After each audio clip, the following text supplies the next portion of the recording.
Hi friends, welcome back to my channel. అందరూ బాగున్నారా? మేమైతే చాలా బాగున్నాం. అరిషి రింకుకి చెవులు కుట్టించినాం. ప్రతి ఆడపిల్ల లైఫ్లో జరిగే మెయిన్ సెరమనీలలో అయితే ఇయర్ రింగ్స్ కుట్టించడం అనేది ఒకటి కదా. చాలా emotional and happy ceremony ear rings కుట్టించడం అనేది. అయితే నాకైతే ఇయర్ రింగ్స్ కుట్టిద్దామన్నప్పటి నుంచి ఏదో తెలియని నర్వస్నెస్ అయితే నాకు అనిపించింది. ఇదైతే అందరి పేరెంట్స్లో ఉంటుంది కావచ్చు. ఇప్పుడైతే అందరూ 1 ఇయర్ లోపే ఇయర్ రింగ్స్ అయితే కుట్టించేస్తున్నారు. ఎందుకంటే చెవులు పలుచగుంటే ఆ పెయిన్ ఎక్కువ ఉండదు, తొందరగా హీల్ అయిపోతుందని అందరు తొందరగానే కుట్టిస్తున్నారు. కానీ మాకైతే భయం వేసేది. సో మేమైతే 5 ఇయర్స్కి కుట్టిద్దాం అనుకున్నాం. కానీ మా మమ్మీ వాళ్ళైతే 5 ఇయర్స్ వరకు అయితే ఇయర్ థిక్నెస్ ఎక్కువ ఉంటుంది, ఇంకా పెయిన్ ఎక్కువ ఉంటుంది, ఇప్పుడైతేనే చెవి పలుచగా ఉంటుంది, సో తొందరగా నొప్పి అనేది ఏమి ఉండదని చెప్పారు. సో మేమైతే ఇంకా కుట్టించేద్దాం అనుకున్నాం. మళ్ళీ హర్షి కూడా ఈ రీసెంట్ టైమ్స్లో అందరి ఇయర్ రింగ్స్ చూపిస్తుంది, నోస్ పిన్ చూపిస్తుంది నాకని అంటుంది. సో ఇంకా మేమైతే కుట్టిద్దాం అనుకున్నాం. 3 ఇయర్స్లో కుట్టిద్దాం అనుకున్నాం. కానీ మాకు తెలిసిన అయ్యగారిని అడిగితే 3 ఇయర్స్లోనైతే ఆడపిల్లలకి ఇయర్ రింగ్స్ కుట్టియద్దని చెప్పారు. సో మేము ఇక ఇప్పుడు తనకి 24 మంత్స్ 3 ఇయర్స్ స్టార్ట్ అవుతాయని 3 ఇయర్స్ స్టార్ట్ అవ్వకముందే కుట్టించేసినాం. మా ఫ్యామిలీలో అయితే బాయ్స్ ఎవరికి ఇయర్ రింగ్స్ లేవు, కానీ మాకైతే రింకు కుట్టియాలనిపించింది. అట్లాగే అయ్యగారు కూడా చెప్పారన్నమాట, ఇద్దరికి కుట్టియండి అని.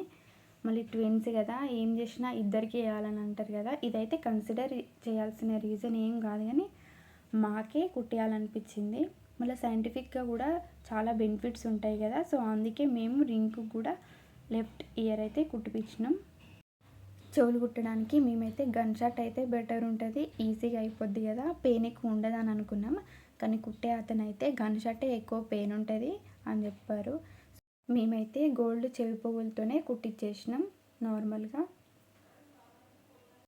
నేనైతే చాలా ఏడుస్తానేమో, ఎక్కువ పెయిన్ ఉంటుంది కావచ్చు అనుకున్నా, కానీ కుట్టినప్పుడు మాత్రమే ఏడ్చారు. తర్వాతనైతే చాలా హ్యాపీగా ఉన్నారు. మా హర్షి అయితే మంచిగా చౌకమ్మల్ని అటు ఇటు తిప్పుకుంటా ఇల్లంతా తిరిగింది మంచిగా హ్యాపీగా. మరి ఇంకొకైతే కొంచెం పెయిన్ ఉండే, వాళ్ళ అక్క గుట్టించేటప్పుడే వాడైతే డల్ అయిపోయిండు. వాని గుట్టించేటప్పుడు ఫుల్ ఏడ్చిండు.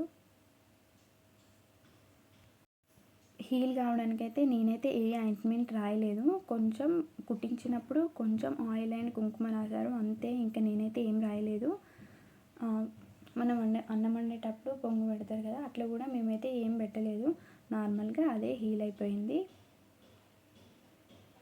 కానీ కొంతమంది పిల్లలకైతే ఎక్కువ పెయిన్ ఉంటుంది కదా, వాళ్ళకైతే మనం ఆయింట్మెంట్ యూజ్ చేయాలి.